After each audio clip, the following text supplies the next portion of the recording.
යාළුවනේ අද මම කියලා දෙන්නේ තමන්ගේ අතේ තියෙන ස්මාර්ට් ෆෝන් එක විතරක් පාවිච්චි කරලා ගෙදර ඉඳන්ම ඕනෑම භාණ්ඩයක් ඔන්ලයින් විකුණලා සාර්ථකව සල්ලි හොයන්නේ කොහොමද කියන සම්පූර්ණ පියවර ටිකයි. පළමු පියවර විකුණන භාණ්ඩ තෝරා ගැනීම. ඔයාට පුළුවන් ඇඳුම්, ෆැන්සි බඩු, සෙල්ලම් බඩු, හෑන්ඩ්මේඩ් අයිටම් ඕ ඇඳ ඇතිරිලි වගේ දෙයක් තෝරගන්න.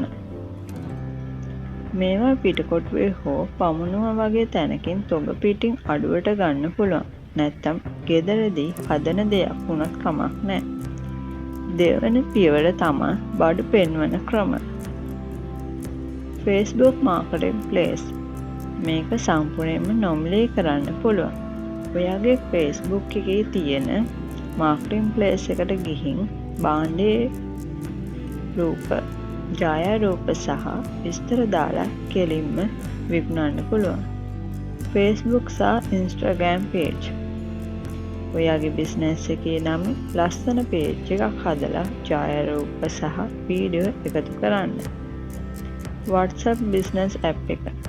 සාමාන්‍ය WhatsApp එක වෙනුවට WhatsApp business දාගත්තම ඔයාගේ බඩුවල ෆොටෝ, ගණන් සහ විස්තර කැටලොග් විදියට ලස්සනට හදලා තියාගන්න පුළුවන්.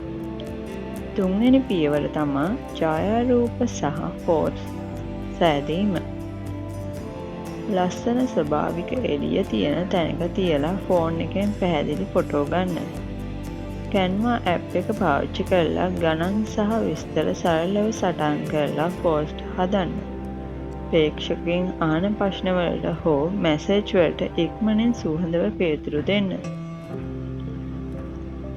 හතරවෙනි පියවර තමයි භාණ්ඩය යැවීම. ලංකාවේ තියෙන ප්‍රධාන කුරියර් සර්විස් හරහා ගෙදරටම ඇවිත් පාසල් අරන් ගිහින් කස්ටමර්ට දෙනවා. cash on delivery. කස්ටමර් බඩු ගත්තට පස්සේ කුරියර් එකෙන් සල්ලි අරන් ඔයාගේ බැංක් account එකට දාන්න ක්‍රමයක් ලබා දුන්නොත් කස්ටමර්ස්ලා ඔයා ගැන ගොඩක් විශ්වාස කරනවා. ඉතින් මේ වීඩියෝ එක වටිනවා නම් ලයික් කරලා යාළුවන්ට ෂෙයා කරන්න. අපි බිස්නස් කරමු channel එක subscribe කරන්නත් අමතක කරන්න එපා. හැමෝටම ජය වේවා.